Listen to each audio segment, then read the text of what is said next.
Hoje, o STF vai iniciar o julgamento de Eduardo Bolsonaro, que foi acusado da prática do crime de coação no curso do processo. Eduardo fez lobby lá nos Estados Unidos para taxar os produtos de exportação brasileira e para aplicar sanções sobre Alexandre de Moraes, tentando impedir que o seu pai e que outros réus fossem condenados pela tentativa de golpe. Uma das teses da defesa de Eduardo é a alegação de que Alexandre não poderia ser o relator do processo, por ser vítima, por ter sido alvo da Lei Magnitsky, aplicada pelos Estados Unidos a pedido de Eduardo Bolsonaro. Essa alegação, no entanto, é inválida, mas para você entender isso, nós vamos ter que voltar lá no passado. Durante o governo Bolsonaro, o STF abriu o inquérito das fake news. O presidente do STF na época era Dias Toffoli, que se baseou no artigo 43 do Regimento Interno do Tribunal, que dá permissão para instaurar inquéritos como esse e para o presidente da corte escolher um relator da sua confiança para conduzi-lo. Toffoli, então, nomeou Alexandre de Moraes, provavelmente por sua experiência como promotor de justiça em São Paulo, imaginando que ele teria mais condições técnicas para conduzir investigações criminais. A verdade é que não importa o motivo pelo qual Toffoli escolheu Alexandre, porque o fato concreto é que, naquele momento, Alexandre de Moraes não significava nada para Jair Bolsonaro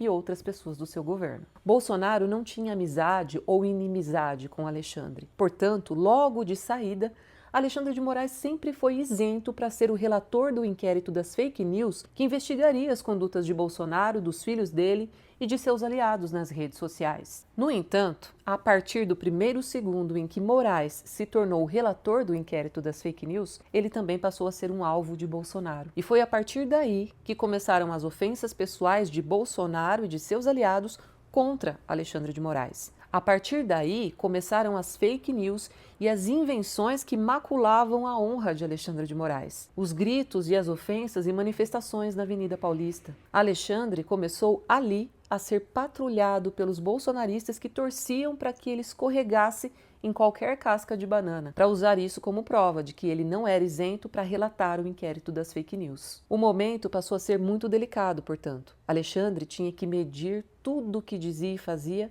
para não ser mal interpretado. Com o passar do tempo, como fruto desse inquérito, vários crimes cometidos por Bolsonaro e os seus aliados foram sendo descobertos pela Polícia Federal. E, ao mesmo tempo, essas pessoas foram construindo uma indisposição que antes não existia contra Alexandre de Moraes. Os crimes descobertos dentro desse inquérito tiveram que ser relatados em processos julgados por Alexandre de Moraes, porque no direito brasileiro existe um instituto chamado conexão. Quando surge um delito que tem relação com outros delitos ou relação com os mesmos réus dentro de um mesmo processo ou da mesma investigação, que já está sendo conduzida por um determinado juiz, então o processamento desse novo delito se conecta a esse juiz, precisa ser processado por ele. A ideia do legislador brasileiro é justamente economizar tempo e dinheiro do Estado, colocando o mesmo julgador para as causas que estão ligadas umas às outras e para evitar qualquer tipo de decisão conflitante entre julgadores diferentes, já que outros juízes não teriam o mesmo conhecimento daquele primeiro juiz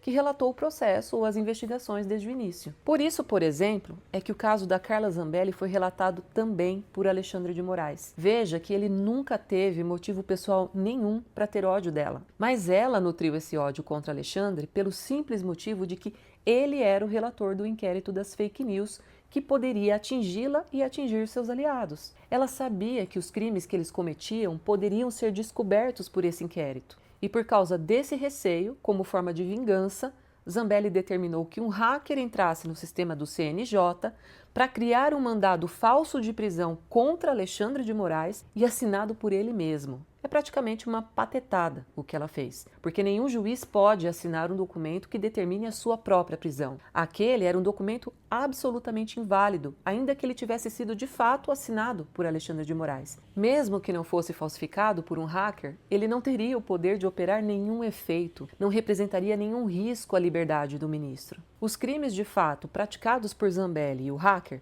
foram a invasão de um dispositivo do Estado e a falsidade ideológica, porque usou o nome e as credenciais de uma autoridade para a criação de um instrumento público falso, um mandado de prisão. Os bens jurídicos protegidos pela lei aqui não estão relacionados a uma pessoa, e sim ao Estado brasileiro. Portanto, Alexandre não era a vítima. E o mais importante, O ódio que a Zambelli nutria de Alexandre era justamente por ele ser o juiz que relatava as investigações e os processos que estavam prejudicando Bolsonaro e os aliados pela descoberta de seus crimes. Ou seja, era um ódio pelo trabalho do juiz, que naquele caso era Alexandre de Moraes. Por isso, não é válido que a defesa dela utilize o fato de que o juiz era a vítima do crime que ela mesma cometeu para afastá-lo do processo. Veja que o ódio é sentido por ela, mas não pelo juiz. Você pode ser processado e odiar o juiz da sua causa, mas o seu sentimento e a conduta que você adotar com base nele não vai tornar o juiz parcial. Se você resolver, por exemplo, ameaçar o juiz passando um trote, ou riscar o carro dele, pichar o muro da casa dele, essas condutas vão ser fruto do seu ódio, da sua raiva. Mas o seu inconformismo não pode ser capaz de tornar o juiz da sua causa suspeito ou impedido de dar continuidade ao seu processo. Senão, seria muito fácil para qualquer réu trocar um juiz que, eventualmente, ele considere muito duro na aplicação da lei. E provavelmente haveria juízes que nunca mais julgariam ninguém, porque qualquer réu que chegasse para ele não ia querer ser julgado por ele e criaria situações para torná-lo suspeito ou parcial. Por isso, Alexandre de Moraes nunca esteve impedido de julgar Bolsonaro. Bolsonaro tinha contra ele o medo que talvez ele não tivesse em relação ao ministro André Mendonça, por exemplo. O medo de justamente se ver implicado pelos crimes que cometeu.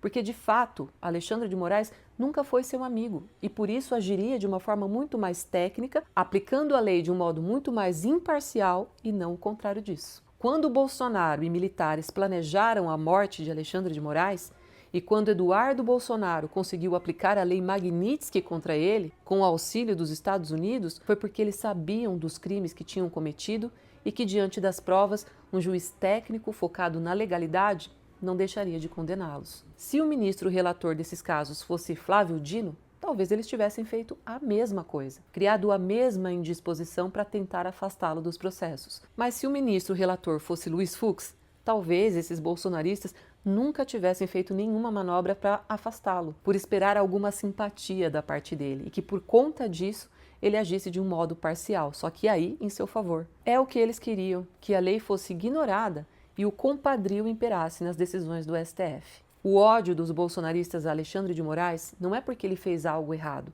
mas sim pelo medo de que ele faria tudo certo, de que aplicaria a lei. E foi o que de fato aconteceu.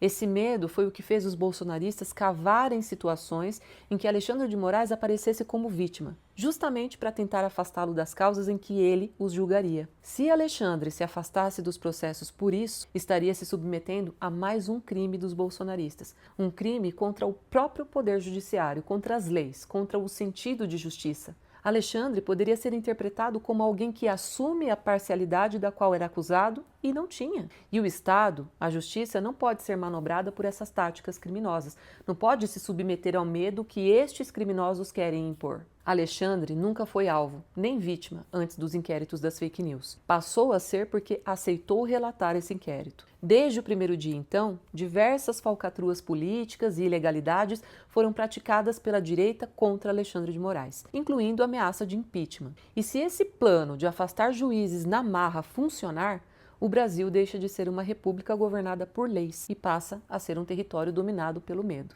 E num país onde a justiça tem medo de aplicar a lei, ninguém mais está seguro, não é?